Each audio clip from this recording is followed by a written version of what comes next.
دلته کې مې ته بیا په شاه زمانه وای دی بل ته وګوره هغه شانته کې مست شانته کې چمچ مې ته ډک کړو خولې ته مې کړ چې والله ډېره زیاته مزه راکړه. سلامونه ټولو یاران دوستان ته. نن ماښام ټیم ډېر زیات وږی شوی وم. ما د بل پارټنر ته رنګ وکړو یار مال په خېټه کې مې منګاکان منډې وای او راځه چې شیرګل بازار ته لاړ شو سپیشل بریانۍ ده. نو بس هغه ډوله سات ونه کو ډایرکټ موټرسایکل را روان کو. ما ته ویل شاته خېجه ویل چې ډایرکټ ځان رسو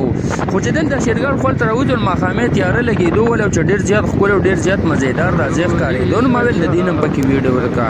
خو د دې تر دې چې ما هغه ته ویل یاره ته زر ځان ورسو ځکه چې زه ډېر زیات وږی شوی وم خو سپیشل بریانۍ له لاړ چې هغه ما ته بلکل بېغمه شه. دلته چې کوم هغه نوي کسان و دي هغوی له به ورشو د هغوی کار ډېر ښکلی پاکه مي. خو دلته چې راووتو نو ماښامې ټیم و شیرګل بازار نه رش ورو ختمېدو ولې تر دې چې مونږ هغه بریانۍ والا طرف ته کې راتاو شولو. د راتاوېدو سره چې کوم دی دلته پې ما نظر واچو نو رش پکې دونه نه و بس ځکه چې دلته کې ماښامې و نو بس هغه مونږ ته ویل تاسو هلته کښېنئ او واډر هم ورله ورکړی و. نو بس هغه ویل لږ انتظار وکړئ تر دې چې زمونږ انتظار کولو سره چې دلته زمونږ مجمع کله راورسېدله نو زما ورته د مخکې نه په خوله کې اوبه رالې ځکه چې ډېره زیاته ترسکون او ډېره زیاته سپیشل او مزېداره بریاني وه چې یو چمچ مې ته وکړه والله چې د دماغ دا کنیکشن یې راله غونډې سیټ را سیټ کړلې ځکه چې ډېرې خوږې وي. نو موږ ورته ویل یو ښکلی شان بوتل راوړه بس بوتل یې راله راوړو ښه مزېدار هم په ګیلاسونو کې واچو یو ګیلاس مې ته راچت کړو ډایرکټ مې ورتش کړو خو دې هم راله بلکل د بریانۍ د حظمت توله کړله. دلته کې مې بیا یو مسته شان چمچ بله ډک کړو دا ونه وایي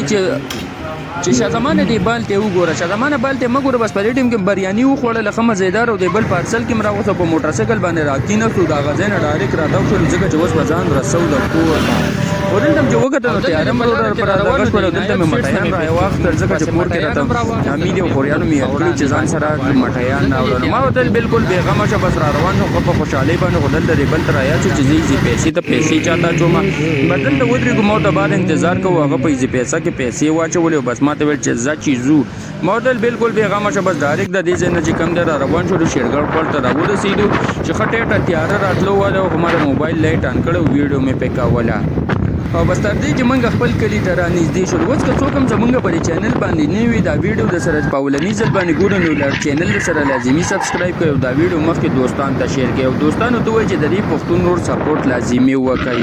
نور میلاویږو به انشاءالله په را روان ولاس کې که ژوند د خیر سره الله خوشحاله ساته. تھینک یو آل فرینډز.